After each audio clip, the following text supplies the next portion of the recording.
Ein Hund springt in den Sarg seines gefallenen Soldaten. Was dann passiert, lässt niemanden kalt. Diese wahre Geschichte über unzerbrechliche Treue zwischen Mensch und Tier wird euch zum Weinen bringen. Orion weigert sich, seinen Partner gehen zu lassen. Orions Treue hat mich berührt. Wenn euch diese Geschichte auch bewegt hat, zeigt es mit einem Abo und werdet Teil unserer Familie. Hattet ihr schon mal so eine tiefe Bindung zu einem Tier? Lasst einen Kommentar da. Ich will eure Geschichten hören. Also Leute, was ich euch heute erzählen werde, das geht wirklich unter die Haut. Echt jetzt. Die Stille in der Kapelle war fast unerträglich. Ihr kennt das bestimmt, diese drückende Atmosphäre bei Beerdigungen. Nur das leise Rascheln schwarzer Kleidung und die gedämpften Geräusche stiller Schluchzer erfüllten die Luft. Der Duft von weißen Lilien vermischte sich mit der schweren Last der Trauer. Alle waren gekommen, um sich von einem Helden zu verabschieden. Krass, oder? In der Mitte des Ganges, unter den bunten Kirchenfenstern, die ein blasses Morgenlicht warfen, stand ein dunkler Eichensarg. Eine ordentlich gefaltete schwarz-rot-goldene Fahne lag darauf, ein Symbol der Pflicht, des Opfers. Aber für die, die Matthias Kellner kannten, fühlte sich nichts davon fair an.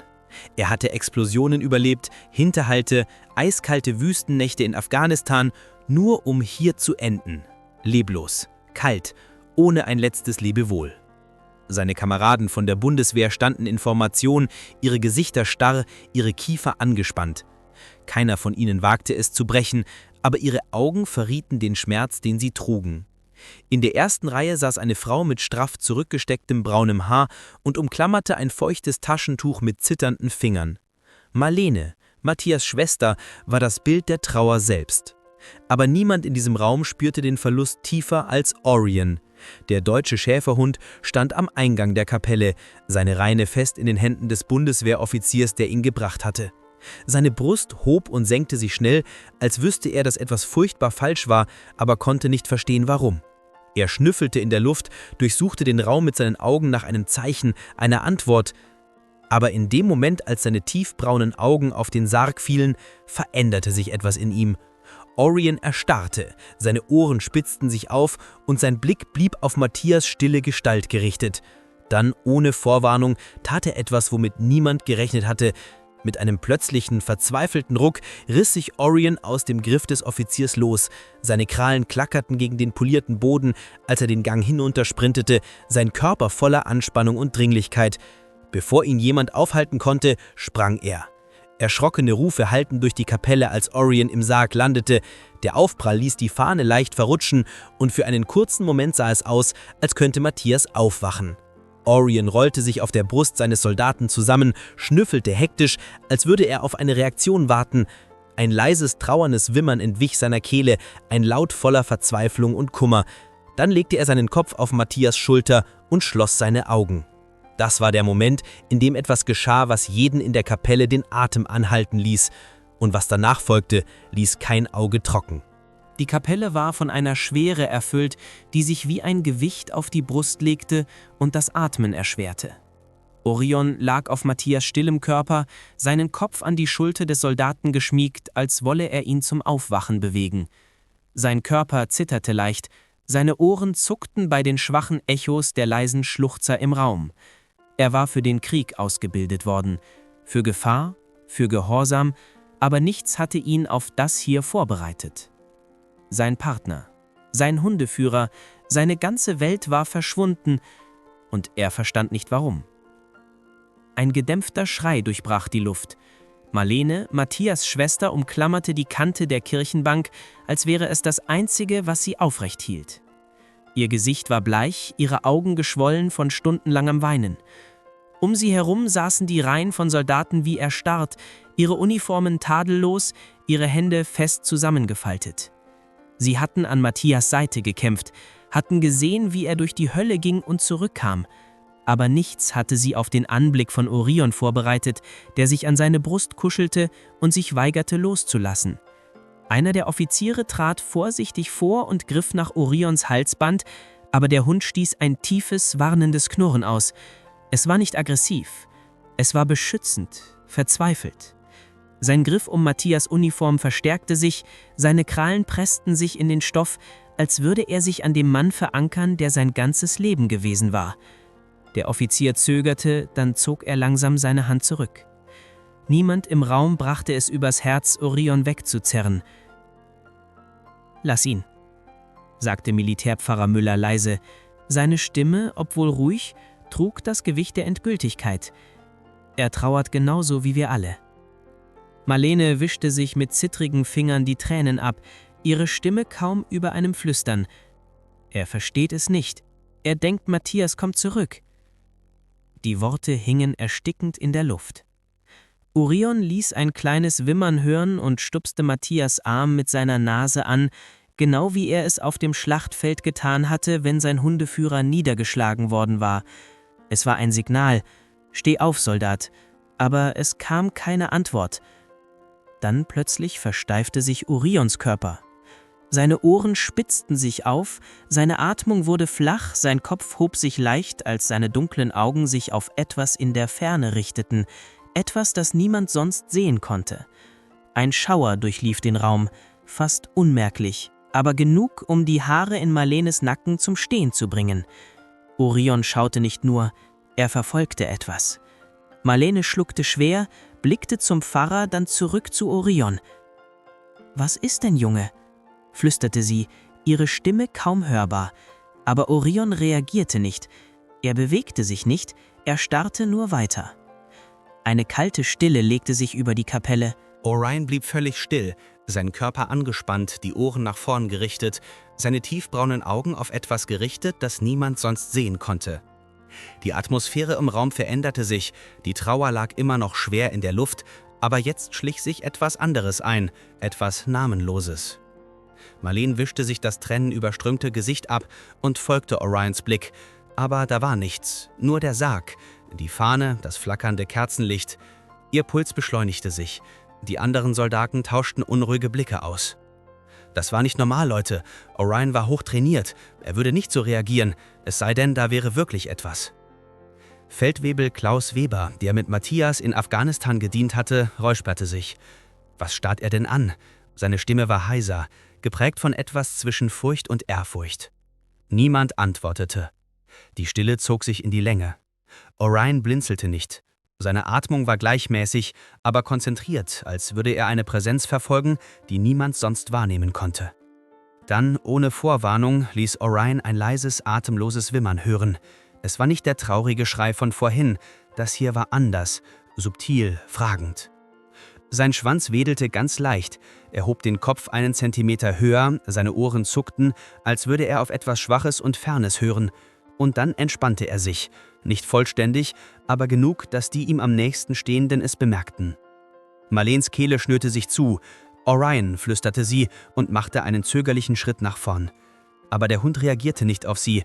Es war, als wäre er für einen Moment gar nicht hier, sondern ganz woanders, an einem Ort, wo die Trauer nicht so schwer wog, an einem Ort jenseits dieses Raums, jenseits des Todes selbst. Der Pfarrer holte scharf Luft, seine Hände umklammerten die kleine Bibel, die er hielt. Sein Gesichtsausdruck war unergründlich, aber seine Finger zitterten leicht. Manchmal, sagte er, seine Stimme kaum über einem Flüstern, sehen Hunde, was wir nicht können. Die Worte ließen eine Welle des Unbehagens durch den Raum laufen. Einige der Soldaten rutschten unruhig auf ihren Plätzen hin und her. Andere saßen wie erstarrt und beobachteten Orion mit einer Mischung aus Neugier und etwas, das gefährlich nah an Furcht grenzte. Dann, so plötzlich wie es begonnen hatte, blinzelte Orion und stieß einen tiefen Seufzer aus. Sein Körper wurde weicher, sein Schwanz rollte sich locker um seine Seite.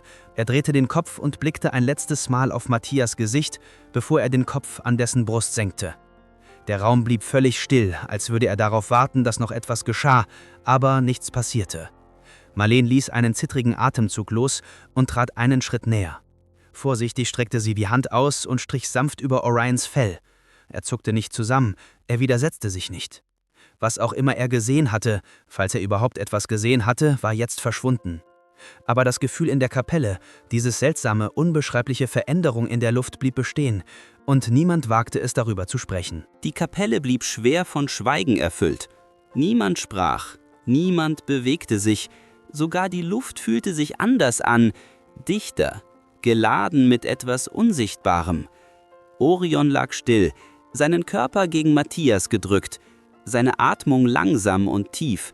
Es war, als hätte sich in diesem Moment das ganze Gewicht der Trauer vollständig auf ihn gelegt. Marlene kniete neben dem Sarg, ihre Finger noch immer in Orions Fell verheddert. Ihre Hände zitterten, ihre Brust hob und senkte sich in unregelmäßigen Atemzügen. Sie hatte die letzten Tage damit verbracht, zu akzeptieren, dass ihr Bruder fort war. Aber jetzt, während sie Orion beobachtete, seinen Kummer spürte, war es, als würde sie Matthias noch einmal verlieren. Sie wollte ihm sagen, dass alles in Ordnung sein würde, aber die Worte blieben ihr im Hals stecken. Wie konnte sie etwas versprechen, dessen sie sich selbst nicht sicher war? Feldwebel Weber räusperte sich, seine Stimme angespannt. Orion hat sich noch nie so verhalten. Sein Blick wechselte zwischen dem Hund und Matthias stillem Körper hin und her. Unsicherheit verdunkelte seine Züge. Die anderen Soldaten nickten stumm. Sie hatten Orion im Kampf gesehen. Wild, diszipliniert, unerschütterlich. Aber jetzt sah er verloren aus, besiegt. Es war ein Anblick, auf den keiner von ihnen vorbereitet war. Der Pfarrer rutschte unbehaglich hin und her. »Hunde trauern nicht wie wir«, murmelte er mehr zu sich selbst als zu jemandem anderen. »Aber sie verstehen Verlust.« Seine Finger umklammerten die Bibel auf seinem Schoß fester. »Manchmal halten sie länger fest, als wir für möglich halten.« Seine Stimme verlor sich, sein Gesichtsausdruck unergründlich. Dann bewegte sich Orion. Langsam, fast widerwillig hob er den Kopf und schaute auf Matthias Gesicht. Er ließ ein leises Wimmern hören und stupste das Kinn des Soldaten mit seiner Nase an. Eine Pause. Ein Moment der Stille, und dann in einer einzigen Bewegung richtete er sich auf und setzte sich aufrecht hin. Seine Ohren hoch, seine Haltung wachsam. Die Veränderung war subtil, aber unerkennbar. Es war, als würde Orion in diesem Moment auf etwas warten, einen Befehl, einen Auftrag, die Erlaubnis, seinen Posten zu verlassen. Marlene stockte der Atem. Sie wandte sich zum Pfarrer, ihre Stimme kaum ein Flüstern. »Ist er...« Sie konnte den Satz nicht beenden, aber der Pfarrer verstand. Er atmete langsam aus und sein Blick wurde weicher, als er Orion anschaute. Und dann mit einer ruhigen, tiefen Stimme sagte er die Worte, die niemand sonst aussprechen konnte. »Rührt euch, Soldat!« Orions Ohren zuckten. Sein Blick blieb für einen langen, qualvollen Moment auf Matthias stillem Gesicht gerichtet. Und dann entspannten sich seine Muskeln. Sein Schwanz entrollte sich leicht. Seine Atmung verlangsamte sich. Es war, als hätte er endlich den Befehl erhalten, den er brauchte, um loszulassen. Marlene wischte sich die Augen ab und hielt mühsam ein Schluchzen zurück. Die Soldaten im Raum blieben stumm und beobachteten, wie Orion seinen Kopf ein allerletztes Mal ganz sanft niederlegte. Diesmal wartete er nicht darauf, dass Matthias aufwachte. Er verabschiedete sich. Das Gewicht in der Kapelle war unerträglich. Jede Person im Raum spürte es, etwas Tieferes als Trauer, Schwereres als Kummer. Es war der Moment vor dem Abschied, diese Art von Stille, die sich lang und endlos dehnte, als hätte die Zeit selbst aus Ehrfurcht verlangsamt. Orion, einst starr vor Widerstand, lag nun still, sein Kopf an Matthias Brust gelehnt. Sein Körper hatte sich entspannt, aber seine Augen blieben offen, wachsam. Marlene saß neben dem Sarg, ihre Hände noch immer in Orions Fell vergraben. Ihre Tränen waren versiegt, nicht weil die Trauer verschwunden war, sondern weil sie keine mehr zu vergießen hatte. Sie hatte ihr ganzes Leben lang geglaubt, dass der Tod das Ende war, dass wenn jemand fort war, er einfach fort war. Aber während sie Orions stille, unerschütterliche Hingabe beobachtete, fragte sie sich, ob sie vielleicht falsch gelegen hatte. Vielleicht verschwand Liebe, wahre, unzerbrechliche Liebe nicht einfach. Vielleicht verweilte sie und weigerte sich, ausgelöscht zu werden. Feldwebel Weber, der ein paar Meter entfernt stand, atmete scharf aus. Er hatte Männer im Kampf brechen sehen, hatte Soldaten unter der Last des Verlusts zusammenbrechen sehen, aber nichts hatte ihn auf das hier vorbereitet. Seine Kehle war wie zugeschnürt, als er nach vorn trat und eine ruhige Hand auf Orions Rücken legte. Der Hund zuckte nicht zusammen, er atmete nur langsam und tief, als würde er jeden letzten Augenblick neben seinem gefallenen Partner auskosten. Der Pfarrer, seine Stimme trotz der Emotionen in seinen Augen ruhig, sprach leise. Orions Aufgabe war es, Matthias zu beschützen, murmelte er. Und jetzt sorgt er dafür, dass er sicher nach Hause kommt. Marlene biss sich auf die Lippe und nickte, aber ihr Herz verkrampfte sich bei der Wahrheit in diesen Worten. Orion war an Matthias Seite gewesen, durch den Krieg, durch Gefahr, durch jeden unmöglichen Moment, und jetzt weigerte er sich, ihn auch im Tod zu verlassen. Der Offizier, der Orion gebracht hatte, zögerte. Dann holte er tief Luft. Langsam, sanft griff er an den Halsband des Hundes. »Komm schon, Kumpel«, flüsterte er, »es ist Zeit.« Einen Moment lang schien es, als würde Orion sich nicht bewegen. Er blieb da, gegen Matthias gedrückt, sein Körper wie erstarrt, als könnte er irgendwie noch ein bisschen länger festhalten. Dann, als spürte er das Unvermeidliche, ließ er einen langsamen tiefen Seufzer hören. Seine Ohren zuckten, sein Schwanz gab einen schwachen Schlag ab. Und endlich bewegte er sich. Marlene stockte der Atem, als Orion den Kopf hob. Seine Augen verweilten auf Matthias Gesicht, suchend, erinnernd. Dann mit einem letzten Stupsen gegen die Brust seines Soldaten trat er zurück. Die Bewegung war langsam, widerwillig, aber bewusst. Er wurde nicht weggezogen, er entschied sich, loszulassen. Die Kapelle war still, als Orion vom Sarg herabstieg. Die Soldaten richteten sich auf, Marlene presste eine zitternde Hand an ihre Lippen. Selbst der Pfarrer senkte den Kopf und flüsterte ein leises Gebet. Orion setzte sich zu Füßen des Sargs, seine Haltung noch immer stolz, noch immer stark. Aber etwas war anders jetzt. Er wartete nicht mehr, er suchte nicht mehr. Er war einfach da und ehrte den Mann, der sein Partner, sein Beschützer, sein Ein und Alles gewesen war. Und genau so war der Moment gekommen, vor dem sich alle gefürchtet hatten. Die Beerdigung musste beginnen. Orion zeigte, dass wahre Liebe niemals stirbt. Glaubt ihr, dass die Bindung zwischen Menschen und Tieren über das Leben hinausgeht? Schreibt es mir in die Kommentare. Die Kapellentüren knarrten, als sie aufgestoßen wurden und einen Schwall kalter Luft hereinließen. Der Temperaturwechsel ließ einen Schauer durch den Raum laufen, aber niemand bewegte sich. Der Moment war gekommen. Die Beerdigung sollte beginnen und bald würde Matthias Kellner zur letzten Ruhe gebettet werden. Marlene richtete sich auf und wischte die letzten Tränen ab.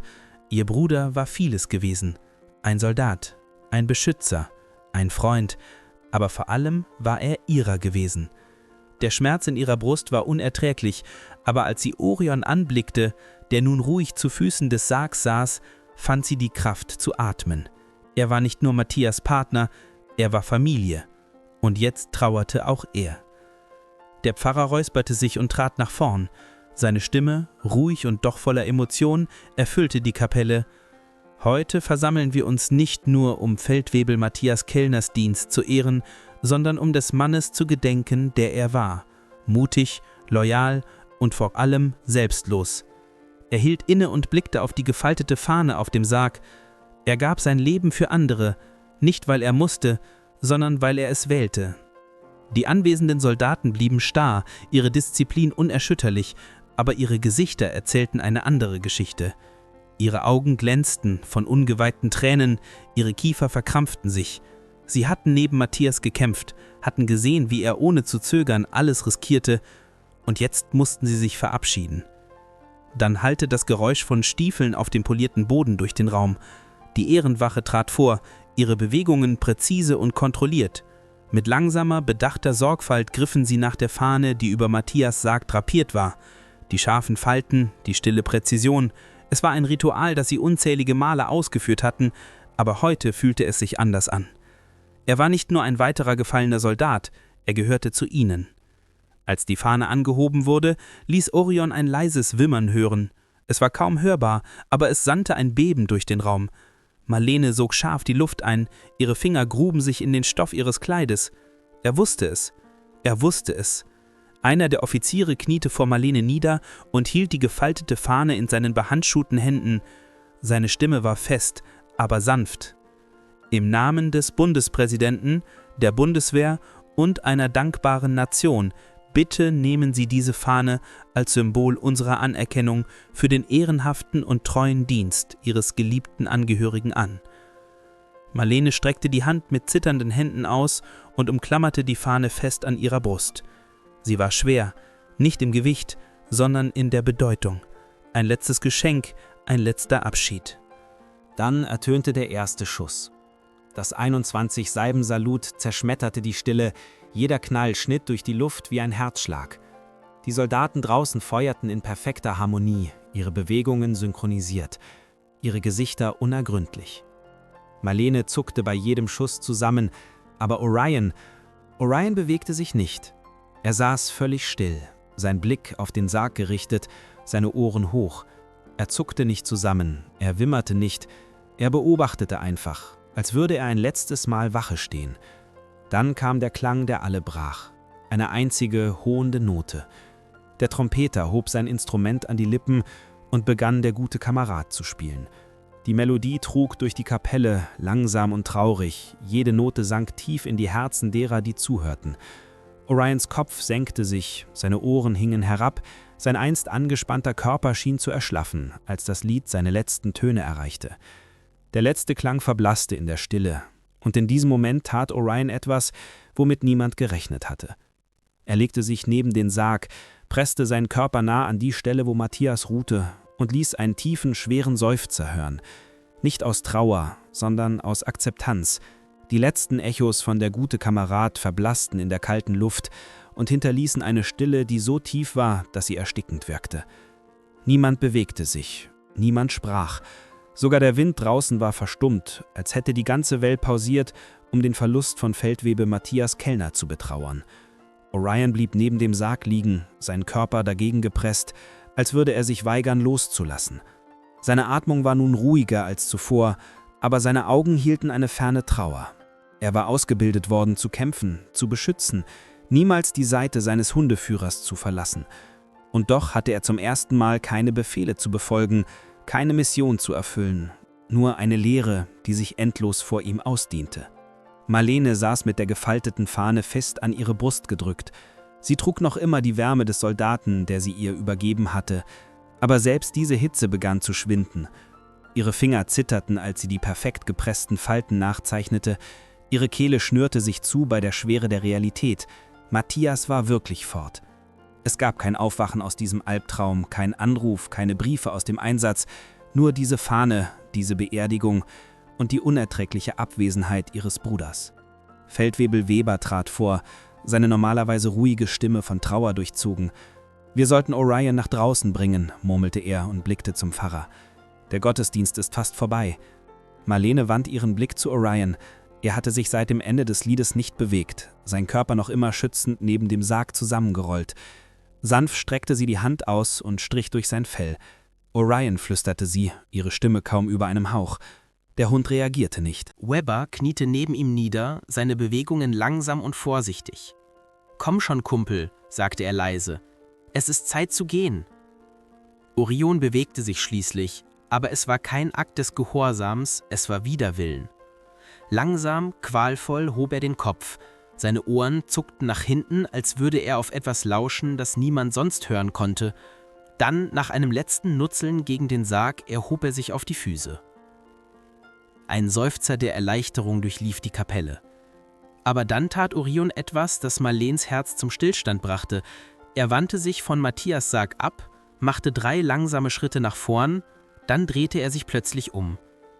Seine Ohren spitzten sich auf, sein Schwanz wedelte nur einmal, als hätte er etwas gesehen, als hätte jemand seinen Namen gerufen. Marlens Atem stockte, Webers Stirn runzelte sich. Der Pfarrer flüsterte ein leises Gebet unter seinem Atem. Orion verweilte eine Sekunde länger, seine tiefbraunen Augen auf etwas Unsichtbares gerichtet. Dann, so schnell wie der Moment gekommen war, verging er. Er senkte den Kopf, sein Körper akzeptierte endlich das Gewicht des Abschieds und ging zu den Kapellentüren. Marlene spürte einen kalten Schauer über ihren Rücken laufen, denn für einen Bruchteil einer Sekunde hätte sie schwören können, dass Orion Matthias angeschaut hatte. Die Kapellentüren ächzten, als sie sich öffneten und einen Schwall kalter Luft hereinließen. Orion trat langsam nach vorn, seine Pfoten machten kein Geräusch auf dem polierten Boden. In dem Moment, als er die Schwelle überschritt, lief ein Schauer über Marlens Rücken. Das Gewicht der Zeremonie, der Verlust, die Endgültigkeit von allem lastete auf ihr. Aber etwas anderes hing in der Luft, etwas, das sie nicht erklären konnte. Sie umklammerte die gefaltete Fahne fester an ihrer Brust und beobachtete, wie Orion kurz außerhalb der Kapelle zögerte. Er drehte den Kopf leicht und blickte über die Schulter. Nicht zu den Menschen, nicht zum Sarg, sondern zu dem leeren Raum nahe dem Altar. Seine Ohren zuckten, seine Haltung versteifte sich. Es war kurz, kaum merklich, aber Marleen sah es. Und sie wusste, dass Feldwebel-Weber es auch bemerkt hatte. Er holte scharf Luft und blickte zwischen Orion und dem stillen Raum hin und her, den er anstarrte. »Du hast das auch gesehen, oder?« murmelte er unter seinem Atem. Marleen nickte nur, unfähig zu sprechen. Der Pfarrer, der seit dem Lied schweigsam geblieben war, durchbrach endlich die Stille. Manchmal murmelte er, seine Stimme feierlich, »Geht Liebe nicht so leicht fort?« Seine Worte sandten einen Schauer durch Marleens Knochen. Sie war nie eine, die an Geister glaubte, an Dinge jenseits dieser Welt. Aber die Art, wie Orion zurückgeblickt hatte, wie sein Schwanz ganz leicht gezuckt hatte, als würde er jemanden erkennen, es verunsicherte sie. Draußen wartete der Trauerzug. Soldaten standen in perfekter Formation, ihre Gesichter stoisch, ihre Hände hinter dem Rücken verschränkt. Der Leichenwagen glänzte unter der Nachmittagssonne, bereit, Matthias zu seiner letzten Ruhestätte zu tragen. Es war Zeit. Die Welt bewegte sich vorwärts, aber Orion, er blieb am Türrahmen stehen. Seine tiefbraunen Augen blieben auf den leeren Raum in der Kapelle gerichtet, und Marleen schwor, dass sie etwas in ihn aufflackern sah. Erkennung, Sehnsucht oder vielleicht sogar Frieden. Dann, mit einem letzten langsamen Atemzug, senkte Orion den Kopf und trat ins Sonnenlicht. Marleen folgte ihm, ihr Herz hämmerte. Sie wusste nicht, was sie gerade miterlebt hatte. Vielleicht war es nichts, vielleicht spielte nur die Trauerstreiche mit ihrem Verstand, oder vielleicht hatte Matthias sie niemals wirklich verlassen. Die Sonne hing tief am Himmel und warf lange Schatten über den Friedhof. Die gefaltete Fahne in Marleenes Armen fühlte sich mit jedem Schritt schwerer an, als würde sich das Gewicht von Matthias' Abwesenheit in ihre Knochen setzen. Die Ehrenwache stand in stiller Formation, ihre Anwesenheit eine feierliche Erinnerung an die Pflicht und das Opfer, das sie alle hierher gebracht hatte. Orion ging neben ihr, seine Bewegungen langsam, aber stetig. Seine übliche Wachsamkeit war gedämpft, seine Ohren leicht gesenkt, sein Schwanz hing still. Er war Matthias durch Kriegsgebiete gefolgt, durch Chaos, durch Gefahr, und jetzt folgte er ihm ein letztes Mal. Der Sarg wurde mit Präzision über das offene Grab platziert und der Pfarrer trat vor. Seine Stimme war ruhig, trotz der Trauer, die die Luft erfüllte. Feldwebel Matthias Kellner widmete sein Leben dem Dienst, seinem Land, seinen Kameraden und der Bindung, die niemals zwischen einem Mann und seinem Diensthund gebrochen werden kann. Er blickte zu Orion, seine Augen wurden weicher. Auch jetzt bleibt diese Bindung bestehen. Marleen spürte, wie sich ihre Kehle zuschnürte. Die Soldaten um sie herum blieben regungslos, aber ihre Trauer war spürbar. Weber stand mit vor ihm verschränkten Händen, sein Kiefer angespannt, seine Augen auf den Sarg gerichtet. Egal wie oft sie bei solchen Beerdigungen gestanden hatten, es wurde nie leichter. Dann tat Orion etwas, das Marleenes Atem stocken ließ. Er bewegte sich nach vorn und trat direkt an den Sarg heran. Seine Nase zuckte, als er das polierte Holz beschnüffelte. Seine Augen füllten sich mit etwas Tieferem als Trauer, Verständnis. Er ließ einen langsamen Atemzug hören, dann richtete er seine Haltung auf, stand hoch und stolz, und dann mit bewusster Präzision hob er seine Pfote und legte sie sanft auf den Sarg. Der Friedhof verstummte völlig. Soldaten, die ihre Fassung bewahrt hatten, wischten sich die Augen. Marleen presste ihre Lippen zusammen, um nicht zusammenzubrechen. Weber drehte den Kopf leicht und holte zittrig Luft. Selbst der Pfarrer zögerte, als würde er dem Moment den Respekt erweisen, den er verdiente. Orion blieb dort für einen langen Moment unbeweglich. Es war kein Flehen, kein Schrei, es war ein letzter Akt der Loyalität. Eine letzte Mission, ein letztes Versprechen. Dann, so leise wie er vorgetreten war, senkte Orion seine Pfote und trat zurück. Er setzte sich zu Marleens Füßen, seinen Kopf hoch erhoben, seinen Körper still. Er hatte seine Pflicht erfüllt, er hatte sich verabschiedet. Marleen beugte sich hinunter und strich durch sein Fell, ihre Stimme kaum über einem Flüstern. Braver Junge. Der Wind frischte leicht auf und raschelte durch das Gras, trug die Echos eines gut gelebten Lebens mit sich. Und in diesem Moment schwor Marleen, dass sie etwas spürte, etwas Warmes, etwas Vertrautes. eine Präsenz, für nur eine Sekunde neben ihn stehend. Aber als sie aufblickte, war da nichts. Nichts als das Geräusch der Fahne, die einer trauernden Schwester übergeben wurde, nichts als die stille Stärke eines Hundes, der gerade seinen besten Freund verloren hatte, nichts als die Gewissheit, dass manche Bindungen niemals wirklich zerbrechen. Die Beerdigung war vorbei, die Soldaten hatten ihren letzten Salut gegeben, die Fahne war gefaltet und mit sorgfältiger Präzision übergeben worden. Das Geräusch von Stiefeln, die sich über den Friedhof entfernten, hallte im schwindenden Licht wider und hinterließ nur Marleen, Orion und das Gewicht eines Endes, das sie nicht bereit waren zu akzeptieren. Marleen stand still und starrte auf den frischen Erdhügel, wo ihr Bruder nun ruhte. Die Welt fühlte sich leiser an, leerer. Sie hatte gewusst, dass dieser Moment kommen würde, aber nichts hätte sie auf die Endgültigkeit davon vorbereiten können. Neben ihr saß Orion regungslos, sein Blick auf den Grabstein gerichtet, als würde er auf einen letzten Befehl warten. Sie kniete neben ihm nieder und strich durch sein Fell. »Er kommt nicht zurück, Junge«, flüsterte sie, ihre Stimme brach. »Ich weiß, du verstehst es nicht, aber…« Sie stockte, ihre Kehle schnürte sich zu. Verstand sie es denn überhaupt? Verstand das irgendjemand? Orion ließ einen langsamen Atemzug hören. Sein Körper begann sich endlich zu entspannen. Die Trauer war noch da, schwer und tief, aber etwas in ihm hatte sich verändert.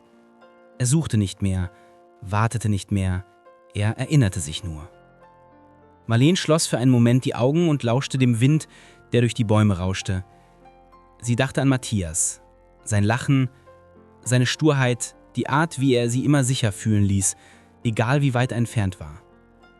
Sie dachte an die Art, wie Orion in der Kapelle zurückgeblickt hatte, wie er am Sarg gestanden hatte, wie er seine Pfote so sanft, so bewusst platziert hatte, als würde er sagen, ich war hier, ich gehörte dir. Eine Träne lief ihre Wange hinunter, aber diesmal war es nicht nur aus Trauer. Es war etwas anderes, etwas leichter. Vielleicht endete Liebe nicht einmal im Tod, vielleicht blieben manche Seelen nah, wachten, beschützten, warteten. Orion hob plötzlich den Kopf, seine Ohren zuckten. Für einen kurzen Moment starrte er auf den leeren Raum neben Matthias Grab. Sein Schwanz zuckte einmal, ganz leicht, und dann wandte er sich ab und stand auf stabilen Beinen auf. Marleen ließ einen Atemzug los, von dem sie nicht wusste, dass sie ihn angehalten hatte. »Komm schon, Junge«, sagte sie und gab Orion einen sanften Klaps. »Lass uns nach Hause gehen.« Orion zögerte nur eine Sekunde, bevor er ihr folgte. Seine Schritte waren jetzt leichter, sein Kopf höher erhoben. Er hatte sein ganzes Leben damit verbracht, Matthias zu folgen, und jetzt bewegte er sich zum ersten Mal selbstständig vorwärts. Aber als sie weggingen, schwor Marleen, dass sie es wieder spürte. Nur für einen Moment, eine Präsenz, eine Wärme, einen stillen, unsichtbaren Abschied. Oder vielleicht, nur vielleicht ein Versprechen, dass sie sich wiedersehen würden. Manche Bindungen zerbrechen niemals. Orions Loyalität und Matthias Opfer werden für immer weiterleben. Falls diese Geschichte euch berührt hat, lasst einen Daumen hoch da, um ihre Verbindung zu ehren. Abonniert für weitere kraftvolle Geschichten und schreibt mir in die Kommentare, habt ihr jemals eine solche Liebe miterlebt?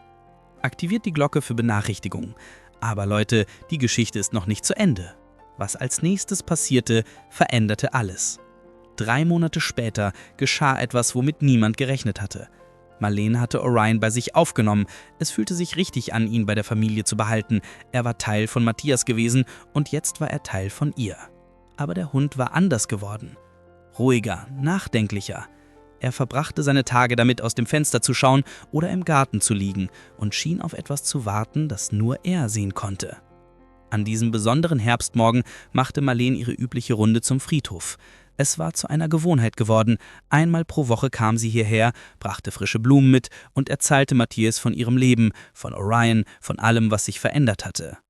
Orion begleitete sie immer, aber er verhielt sich nie wie an jenem ersten Tag.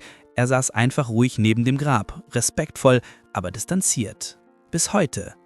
Als sie sich dem Grabstein näherten, begann Orion sich anders zu verhalten. Seine Ohren spitzten sich auf, sein Schwanz begann zu wedeln. Nicht das traurige, zaghafte Wedeln vom Tag der Beerdigung, sondern etwas Energetisches, fast Freudiges? »Was ist denn, Junge?« fragte Marleen und blickte in die Richtung, in die er starrte. Da war nichts, Nur der leere Friedhof, die herbstlichen Bäume, der klare blaue Himmel. Aber Orion war wie elektrisiert, er zog an der Leine, wollte vorwärts, sein ganzer Körper vibrierte vor Aufregung. Und dann tat er etwas, was Marleens Herz fast zum Stillstand brachte. Er begann zu bellen, nicht die traurigen Heultöne der Trauer, sondern die freudigen, aufgeregten Bälle eines Hundes, der seinen besten Freund nach langer Zeit wiedersieht. Marleen stand wie erstarrt da und beobachtete das surreale Schauspiel. Orion verhielt sich genau so, wie er es getan hatte, wenn Matthias nach einem langen Einsatz nach Hause gekommen war. Das freudige Bellen, das Springen, das Schwanzwedeln, alles war da.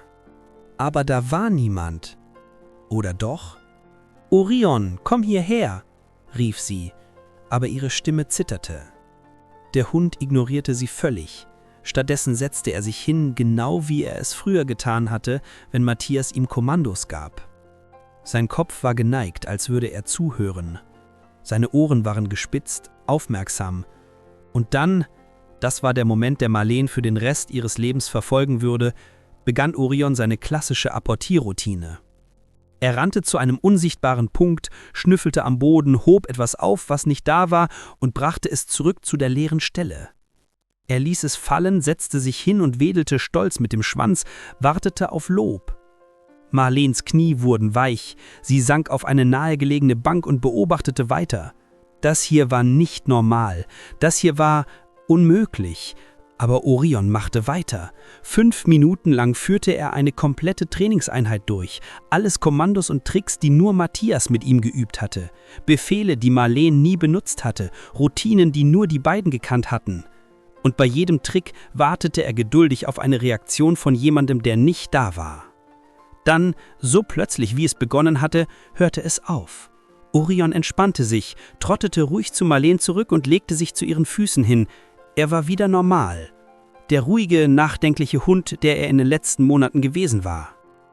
Was war das denn?« flüsterte Marleen und streichelte sein Fell.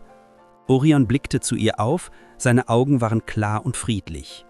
Es war, als hätte er endlich bekommen, was er gebraucht hatte, eine letzte Spielstunde mit seinem Partner. Eine Woche später erfuhr Marleen etwas, das alles veränderte. Sie hatte sich mit Feldwebel Weber getroffen, um über Matthias persönliche Gegenstände zu sprechen. Während des Gesprächs erwähnte er beiläufig: »Übrigens, wusstest du, dass heute Matthias Geburtstag gewesen wäre?« Marleens Herz blieb stehen. »Was?« »Ja, der 15. Oktober. Er wäre heute 32 geworden.« Das war exakt der Tag, an dem Orion sich so seltsam verhalten hatte, der Tag, an dem er mit jemandem gespielt hatte, den nur er sehen konnte. Marleen fuhr sofort zurück zum Friedhof. Sie musste wissen, ob das ein Zufall war oder etwas anderes. Als sie ankam, war Orion wieder völlig normal. Er schnüffelte respektvoll am Grab, legte sich ruhig hin, zeigte keine Anzeichen der Aufregung vom letzten Mal, aber als Marleen genauer hinsah, bemerkte sie etwas Seltsames. In dem Gras, genau an der Stelle, wo Orion gespielt hatte, war ein perfekter Kreis flach gedrückten Grases, als hätte dort wirklich jemand gestanden. Von diesem Tag an veränderte sich etwas in Marleens Verständnis von Leben und Tod. Sie hatte immer geglaubt, dass der Tod final war, dass es nichts danach gab. Aber Orions Verhalten ließ sie zweifeln. Hunde lügen nicht. Sie spielen keine Spiele mit Trauer. Wenn Orion mit jemandem spielte, dann war da jemand, auch wenn sie ihn nicht sehen konnte. Die Monate vergingen und Orion führte ein normales Leben. Er war ein guter Hund, gehorsam, liebevoll. Aber immer am 15. Oktober, Matthias Geburtstag, wiederholte sich das gleiche Ritual. Orion wurde aufgeregt, rannte zu der gleichen Stelle auf dem Friedhof und verbrachte genau 1 Stunde damit, alle Tricks und Kommandos auszuführen, die nur Matthias gekannt hatte. Marleen begann diese Besuche zu dokumentieren. Sie machte Videos, machte Fotos der flachgedrückten Grasstellen, führte ein Tagebuch über Orions Verhalten. Was sie fand, überzeugte sie endgültig. Die Stelle, wo Orion spielte, war immer exakt 1,83 Meter groß. Matthias Körpergröße. Das Gras war nicht nur flach gedrückt, sondern in einem Muster, als würde dort wirklich eine Person stehen und sich bewegen. Und die Temperatur an dieser Stelle war immer 3 Grad wärmer als die Umgebung, etwas, das sie mit einem Thermometer nachgemessen hatte. Aber das Erstaunlichste war noch etwas anderes. Ein Jahr nach Matthias Tod beschloss Marleen, einen Brief an alle seine ehemaligen Kameraden zu schreiben. Sie erzählte ihnen von Orions seltsamem Verhalten und fragte, ob sie ähnliche Erfahrungen gemacht hatten. Die Antworten, die sie erhielt, ließen ihr den Atem stocken. Feldwebel Weber schrieb zurück: »Merkwürdig, dass du das erwähnst. Jedes Jahr am Todestag von Matthias, dem 3. März, wache ich mitten in der Nacht auf und rieche sein Aftershave. Nicht nur ich, meine Frau riecht es auch. Es dauert genau 5 Minuten, dann ist es weg.« Hauptfeldwebel Klaus Richter berichtete: »Am 1. Jahrestag von Matthias Tod war ich auf dem Militärstützpunkt. Ich schwöre, ich hörte sein Lachen im Speisesaal. Nicht nur ich, 3 andere Soldaten hörten es auch. Wir haben überall gesucht, aber da war niemand.« Oberfeldwebel Thomas Neumann schrieb die bewegendste Antwort: »Meine Tochter ist 5 Jahre alt. Sie hat Matthias nie getroffen, er starb, bevor sie geboren wurde. Aber letzten Monat zeichnete sie ein Bild von einem Soldaten und einem Hund. Als ich sie fragte, wer das sei, sagte sie, das ist der nette Soldat, der manchmal mit dem Hund in unserem Garten spielt. Er sagt, er heißt Matthias und er passt auf uns auf.« Diese Briefe veränderten alles. Es war nicht nur Orion, es war nicht nur Marleens Einbildung. Matthias war immer noch da, auf seine eigene Art, kümmerte sich um die Menschen, die ihm wichtig gewesen waren. Marleen beschloss, die Wahrheit herauszufinden. Sie kontaktierte Experten für paranormale Aktivitäten, Veterinärpsychologen, sogar Geisterjäger. Jeder, der Orions Verhalten untersuchte, kam zu dem gleichen Schluss. Das war kein normales Hundeverhalten, das war etwas anderes. Dr. Sarah Hoffmann, eine renommierte Veterinärpsychologin aus München, untersuchte Orion über mehrere Monate hinweg. Ihre Schlussfolgerung war verblüffend. In 30 Jahren Berufserfahrung habe ich so etwas noch nie gesehen. Orions Verhalten folgt keinem bekannten Muster von Trauer oder erlerntem Verhalten. Er reagiert definitiv auf etwas oder jemanden, der für uns unsichtbar ist. Aber die überzeugendste Untersuchung führte Dr. Michael Brennan durch, ein Experte für paranormale Tierkommunikation aus den USA. Er kam nach München, um Orion persönlich zu untersuchen. Was er fand, schockierte selbst ihn. Am 15. Oktober führte Dr. Brennan elektromagnetische Messungen durch, während Orion sein jährliches Spielritual absolvierte. Die Ergebnisse waren eindeutig. Überall dort, wo Orion sich verhielt, als würde er mit jemandem interagieren, zeigten die Geräte starke elektromagnetische Anomalien. »Es ist, als wäre da wirklich jemand«, erklärte er Marleen. »Die Energiesignaturen sind konsistent mit denen einer menschlichen Präsenz, aber das Erstaunlichste ist die emotionale Resonanz.« »Was meinst du damit?«, fragte Marleen. »Hunde sind unglaublich empfindlich für emotionale Energien. Orions Körpersprache, seine Hormone, sein gesamtes Verhalten zeigt pure Freude und Liebe. Was auch immer er wahrnimmt, es macht ihn glücklich. Das ist keine Halluzination oder Verwirrung, das ist Wiedererkennung.« Diese wissenschaftlichen Bestätigungen veränderten alles für Marleen. Sie war nicht verrückt, Orion war nicht krank. Etwas Wunderbares geschah hier, etwas, das die Grenzen zwischen Leben und Tod verwischte. Aber die größte Überraschung kam 2 Jahre nach Matthias Tod. Marlene hatte gerade ihre wöchentliche Friedhofsbesuch beendet und war auf dem Parkplatz, als ein kleines Mädchen auf sie zukam. Das Kind, höchstens 8 Jahre alt, lächelte schüchtern und fragte: »Entschuldigung, gehört der Hund Ihnen?« »Ja«, antwortete Marlene, »das ist Orion.« »Oh, der Hund vom Soldaten«, rief das Mädchen aufgeregt. »Der nette Mann hat mir von ihm erzählt.« Marleens Herz begann zu rasen. »Welcher nette Mann?« »Der Soldat da drüben«, sagte das Mädchen und zeigte zu einer leeren Stelle neben Matthias Grab. »Er steht oft dort und winkt mir zu, wenn Papa und ich Oma besuchen. Er sagt, er heißt Matthias und er passt auf seinen Hund auf.« Marlene sank auf die Knie, um auf Augenhöhe mit dem Kind zu sein. »Kannst du ihn beschreiben?« »Er ist groß und hat braune Haare. Er trägt eine grüne Uniform und lächelt immer. Manchmal spielt er mit seinem Hund, aber der Hund ist nicht hier. Der ist bei Ihnen.« Das Kind zeigte auf Orion. »Er sagt, er ist sehr stolz auf seinen Hund und dass er sich freut, dass er eine neue Familie hat.« Marlene konnte kaum sprechen. »Siehst du ihn jetzt?« Das Mädchen schaute hinüber und winkte. »Ja, er winkt zurück. Er sagt, ich soll ihnen ausrichten, dass er sie liebt und dass sie sich keine Sorgen machen sollen. Er ist glücklich.« In diesem Moment verstand Marlene endlich die ganze Wahrheit. Matthias war nie wirklich gegangen. Er war da, immer noch bei seinem Hund, immer noch bei seiner Familie. immer noch der Beschützer, der er im Leben gewesen war. Die Bindung zwischen einem Soldaten und seinem Diensthund war so stark, dass selbst der Tod sie nicht trennen konnte. Marlene bedankte sich bei dem kleinen Mädchen und sah zu, wie es zu seinem Vater zurücklief. Dann kniete sie neben Orion nieder und umarmte ihn fest. »Du hast ihn die ganze Zeit gesehen, nicht wahr?« flüsterte sie. »Du wusstest, dass er noch hier ist.« Orion blickte zu ihr auf und wedelte sanft mit dem Schwanz. Dann schaute er zu der Stelle hinüber, wo das kleine Mädchen Matthias gesehen hatte. Für einen Moment glaubte Marlene, sie könnte einen schwachen Umriss sehen, eine warme Präsenz, ein Lächeln. Aber dann war der Moment vorbei und sie war wieder allein mit Orion. Oder vielleicht auch nicht allein. Vielleicht war sie das nie gewesen. In den folgenden Jahren wurde Orions Geschichte zu einer Legende in der militärischen Gemeinschaft. Soldaten aus ganz Deutschland kamen, um den Hund zu sehen, der seinen gefallenen Partner nie vergessen hatte. Veteranen erzählten sich die Geschichte in Kasernen und Veteranentreffen. Sie wurde zu einem Symbol für die unzerbrechliche Bindung zwischen Kameraden, zwischen Mensch und Tier, zwischen Leben und dem, was danach kommt. Dr. Brennan veröffentlichte eine wissenschaftliche Studie über Orions Fall, die internationale Aufmerksamkeit erregte. Der Titel war simpel, aber kraftvoll. Über den Tod hinaus, ein Fall dokumentierter Geister-Mensch-Tier-Bindung. Die Studie wurde in paranormalen Kreisen berühmt, aber auch von skeptischen Wissenschaftlern heftig debattiert. Marlene kümmerte das nicht. Sie wusste, was sie gesehen hatte. Sie wusste, was Orion erlebt hatte. Und sie wusste, dass Matthias immer noch bei ihnen war.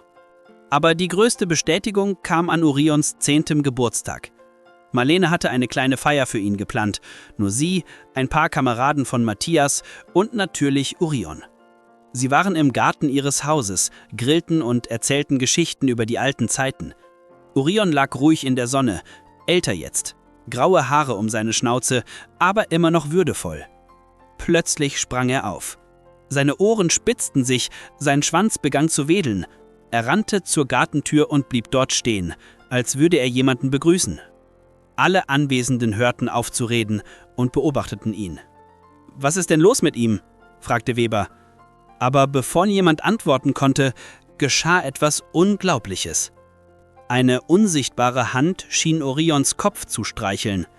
Sein Fell bewegte sich, als würde es berührt werden. Seine Augen schlossen sich vor Freude, sein ganzer Körper entspannte sich in der vertrauten Geste der Zuneigung. Alle 6 Männer sahen es. Alle 6 Männer, kampferprobte Soldaten, die schon alles gesehen hatten, standen mit offenen Mündern da und beobachteten, wie ihr gefallener Kamerad seinen Hund streichelte. Die Berührung dauerte fast eine volle Minute. Dann leckte Orion die Luft, genau die Bewegung, die er immer gemacht hatte, wenn Matthias ihm die Hand hingehalten hatte. Danach setzte er sich hin, wedelte einmal mit dem Schwanz und trottete zurück zu seiner Lieblingsecke im Garten. Niemand sprach für mehrere Minuten. Was sie gesehen hatten, überstieg alles, was sie für möglich gehalten hatten. Weber war der Erste, der das Schweigen brach. Das haben wir alle gesehen, oder?« Die anderen nickten stumm. Es gab keine Erklärung dafür, keine logische Interpretation. Aber es war passiert. Matthias war da gewesen, hatte seinen Hund an seinem Geburtstag besucht, hatte ihm gezeigt, dass er immer noch bei ihm war.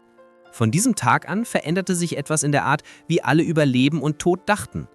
Diese Soldaten, die den Krieg gesehen hatten, die mit dem Tod vertraut waren, begannen zu glauben, dass es mehr gab als das, was sie sehen konnten.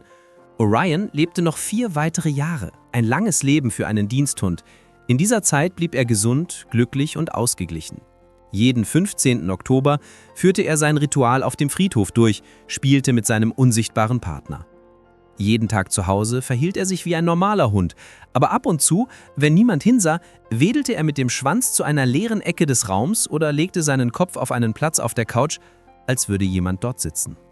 Marlene gewöhnte sich daran. Es war tröstlich zu wissen, dass Matthias noch da war, dass er über sie alle wachte.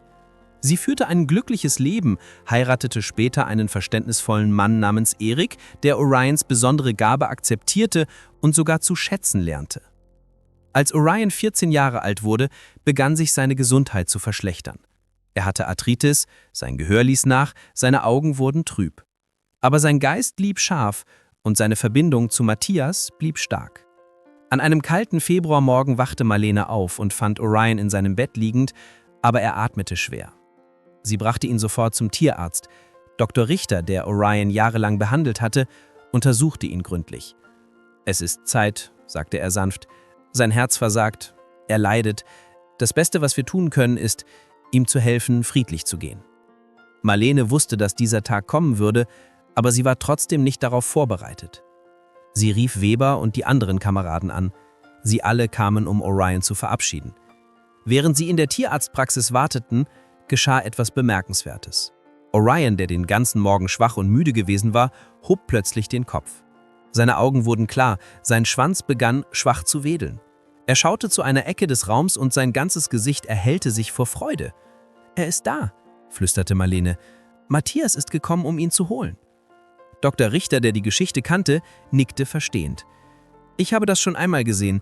Manchmal kommen sie, um ihre Gefährten nach Hause zu bringen.« Der Tierarzt bereitete die Spritze vor. Marlene hielt Orions Pfote, während Weber seine andere Seite streichelte. Die anderen Soldaten standen im Kreis um das Bett herum. »Du warst ein guter Junge«, sagte Marlene durch ihre Tränen. »Du warst der beste Hund, den es je gab. Und jetzt gehst du zu Matthias zurück.« Als die Medizin in Orions Körper floss, blieben seine Augen auf die leere Ecke des Raums gerichtet.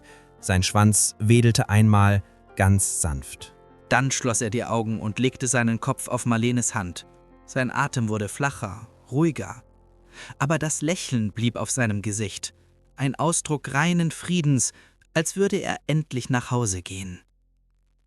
In seinen letzten Momenten bewegten sich seine Pfoten leicht, als würde er laufen. Die Soldaten im Raum waren überzeugt, dass er zu seinem Partner rannte, frei von Schmerz, frei von Zeit, frei von allem, was sie getrennt hatte. Dr. Richter überprüfte Orions Herzschlag und nickte sanft. Er ist gegangen, friedlich und umgeben von Liebe. Die Männer standen schweigend da, jeder in seine eigenen Gedanken versunken. Sie hatten einen Helden verloren, einen loyalen Freund, der ihnen allen gezeigt hatte, was bedingungslose Liebe bedeutete. Aber sie trauerten nicht nur. Sie waren auch dankbar, Teil einer Geschichte gewesen zu sein, die bewies, dass manche Bindungen stärker sind als der Tod selbst. Marlene organisierte eine kleine Beerdigung für Orion. Sie begrub ihn neben Matthias Grab. Der Friedhofsverwaltung hatte nach langem Bitten zugestimmt, eine Ausnahme zu machen. Sie gehören zusammen, hatte sie argumentiert. Sie waren nie wirklich getrennt. Am Tag der Beerdigung kamen über 100 Menschen. Soldaten, Veteranen, Tierliebhaber, Menschen, die Orions Geschichte gehört und davon bewegt worden waren. Selbst Dr. Brennan flog aus den USA ein, um dabei zu sein. Während der Zeremonie sprach Weber bewegende Worte. Orion nahm mehr als ein Hund. Er war ein Beispiel für Loyalität, für Liebe, für den Glauben, dass unsere Verbindungen zu denen, die wir lieben, den physischen Tod überdauern. Er hat uns gelehrt, dass Liebe die stärkste Kraft im Universum ist, stärker als Zeit, stärker als Raum, stärker als der Tod selbst.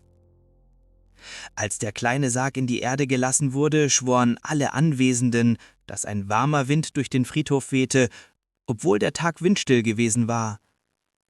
Einige behaupteten später, sie hätten ein leises Bellen gehört, nicht traurig, sondern freudvoll, als würden zwei alte Freunde endlich wieder vereint. In den Monaten nach Orions Tod erhielt Marlene Hunderte von Briefen aus der ganzen Welt. Menschen erzählten ihre eigenen Geschichten von Tieren, die verstorbene Partner oder Familienmitglieder zu sehen schienen. Wissenschaftler baten um weitere Informationen für ihre Forschungen, Filmemacher wollten Orions Geschichte verfilmen. Aber am wichtigsten waren die Briefe von Militärfamilien, die Trost in Orions Geschichte fanden. Witwen und Waisen von gefallenen Soldaten schrieben, dass die Geschichte ihnen Hoffnung gab, dass ihre geliebten Menschen vielleicht doch nicht wirklich fort waren. Ein Brief berührte Marlene besonders. Er kam von Sarah Kowalski, der Witwe eines amerikanischen Soldaten. »Liebe Marlene, mein Mann ist vor 2 Jahren in Afghanistan gefallen. Unser Sohn war damals erst 3 und fragt ständig nach seinem Papa. Letzte Woche erzählte er mir, dass Papa ihn nachts besucht und ihm Geschichten vorliest.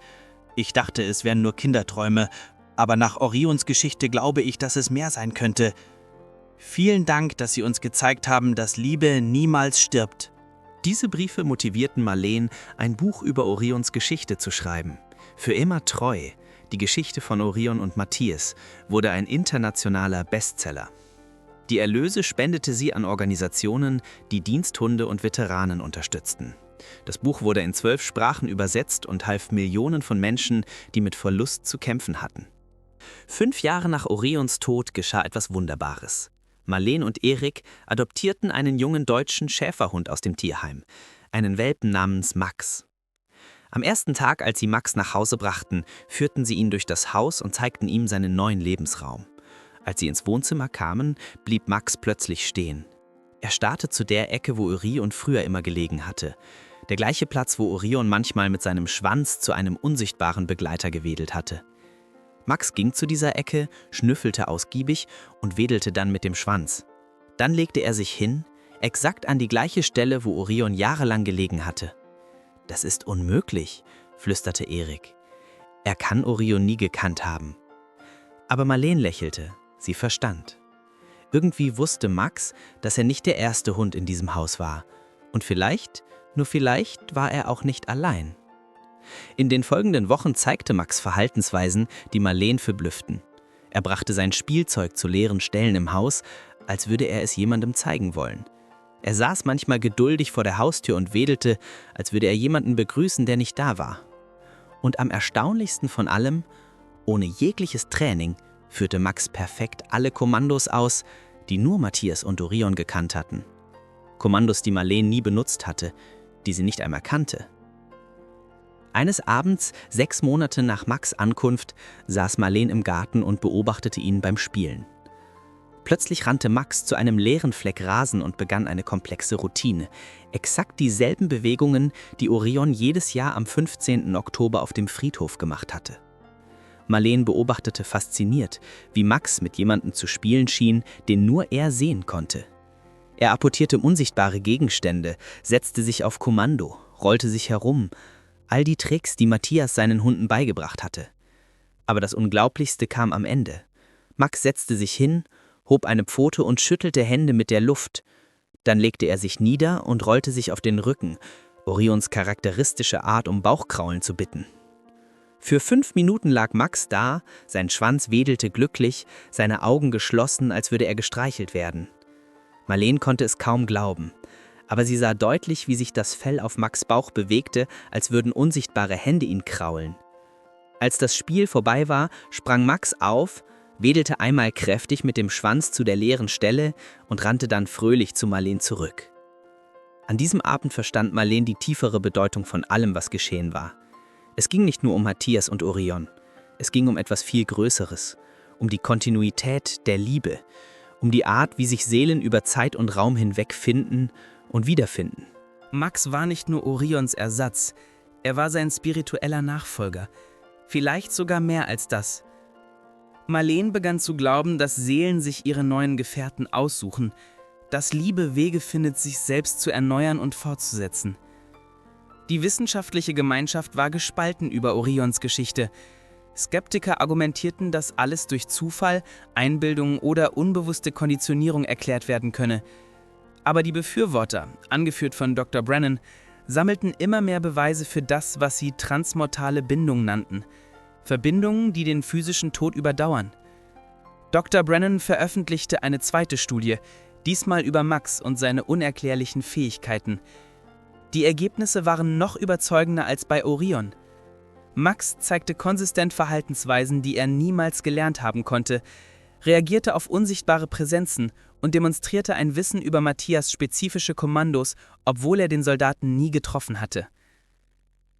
Wir stehen vor einem Paradigmenwechsel in unserem Verständnis von Bewusstsein und Kontinuität, schrieb Dr. Brennan. Diese Fälle legen nahe, dass emotionale Bindungen eine Form von Energie sind, die über den physischen Tod hinaus bestehen kann. Marleens Buch inspirierte die Gründung der Orion-Stiftung, einer internationalen Organisation, die sich der Erforschung der Mensch-Tier-Bindung und der Unterstützung von Militärfamilien widmete. Die Stiftung finanzierte Forschungsprojekte an Universitäten in aller Welt und bot kostenlose Therapie für Veteranen und ihre Familien an. 10 Jahre nach Matthias' Tod wurde am Münchner Friedhof ein besonderes Denkmal errichtet. Es zeigte einen Soldaten und einen Hund, Seite an Seite, mit der Inschrift Matthias Kellner und Orion, ihre Bindung überdauert die Zeit. Das Denkmal wurde zu einem Wallfahrtsort für Menschen, die geliebte Menschen oder Tiere verloren hatten. Täglich kamen Besucher, legten Blumen nieder, hinterließen Briefe und fanden Trost in der Geschichte von bedingungsloser Liebe. Aber die bewegendste Zeremonie fand an jedem 15. Oktober statt, Matthias Geburtstag. Marleen, jetzt eine ältere Frau, kam mit Max und später mit seinen Nachfolgern zum Friedhof. Sie war nie wieder allein gekommen. Immer begleiteten sie Dutzende von Menschen, Veteranen, Familien, Hundeliebhaber, spirituell Suchende. Sie alle versammelten sich um das Denkmal und teilten Geschichten von ihren eigenen Erfahrungen mit der Liebe, die den Tod überdauert. Dr. Brennan, mittlerweile ein weltweit anerkannter Experte für paranormale Mensch-Tier-Bindungen, hielt jedes Jahr eine Rede. Orions Geschichte hat uns gelehrt, dass Liebe nicht mit dem Herzschlag endet. Sie hat uns gezeigt, dass die stärksten Bindungen aus einem Material gemacht sind, das weder Zeit noch Tod zerstören können. An einem dieser Jahrestage geschah etwas Besonderes. Ein junger Soldat namens David Hoffmann kam mit seinem Diensthund Rex zum Denkmal. David hatte im Irak gedient und litt unter schwerer PTBS. Rex war sein Therapiehund, aber David kämpfte noch immer mit Depressionen und Selbstmordgedanken. Als David vor dem Denkmal stand und Orions Geschichte hörte, brach er zusammen. »Ich wünschte, ich hätte so eine Bindung«, weinte er. »Ich wünschte, jemand würde so um mich trauern.« Rex, der die emotionale Not seines Herrchens spürte, tat etwas Unerwartetes. Er lief zum Denkmal, setzte sich davor und begann zu heulen. Nicht die üblichen Hundelaute, sondern ein tiefer, melodischer Klang, fast wie ein Lied. Alle Anwesenden verstummten. Rex' Heulen war anders als alles, was sie je gehört hatten. Es klang wie Trauer, aber auch wie Hoffnung, wie ein Ruf über die Grenzen zwischen den Welten hinweg. Dann geschah etwas Magisches. Max, Marleenes Hund, lief zu Rex hinüber und setzte sich neben ihn. Zusammen heulten sie für fast 1 Minute lang. Es war, als würden sie David zeigen, dass er nicht allein war, dass sein Schmerz gesehen und verstanden wurde. David sank auf die Knie zwischen den beiden Hunden und umarmte sie beide. »Ich spüre es«, flüsterte er. »Ich spüre, dass da jemand ist. Ich bin nicht allein.« Von diesem Tag an änderte sich Davids Leben.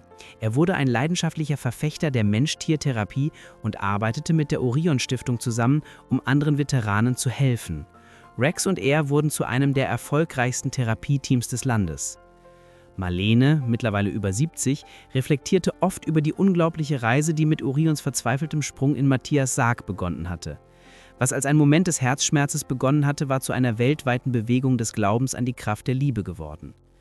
Sie hatte Tausende von Briefen erhalten, Hunderte von ähnlichen Geschichten gehört und war Zeugin unzähliger Wunder geworden. Aber das Wichtigste war, dass sie nie wieder allein gewesen war.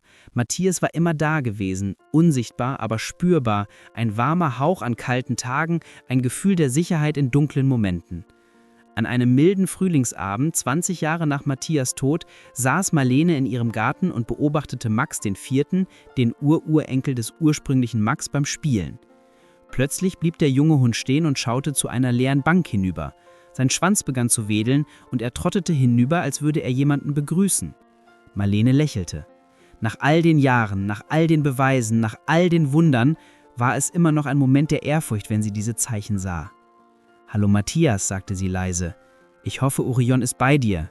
Ich hoffe, ihr seid beide glücklich.« In diesem Moment fühlte sich eine warme Brise über ihr Gesicht, obwohl der Abend windstill war.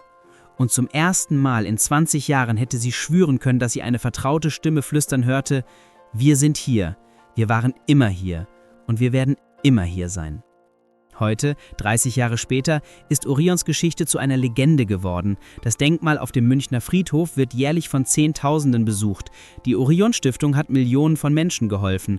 Dr. Brennans Forschungen haben neue Wissenschaftszweige inspiriert. Und überall auf der Welt erzählen Menschen Geschichten von Liebe, die stärker ist als der Tod. Also Leute, was denkt ihr? Ist Orions Geschichte nur ein schöner Zufall oder zeigt sie uns etwas Tieferes über die Natur der Liebe und des Lebens? Schreibt eure Gedanken in die Kommentare. Und wenn diese Geschichte euch berührt hat, dann teilt sie mit anderen. Denn vielleicht braucht jemand genau heute die Erinnerung daran, dass wahre Liebe niemals stirbt. Vergesst nicht zu abonnieren für mehr unglaubliche Geschichten.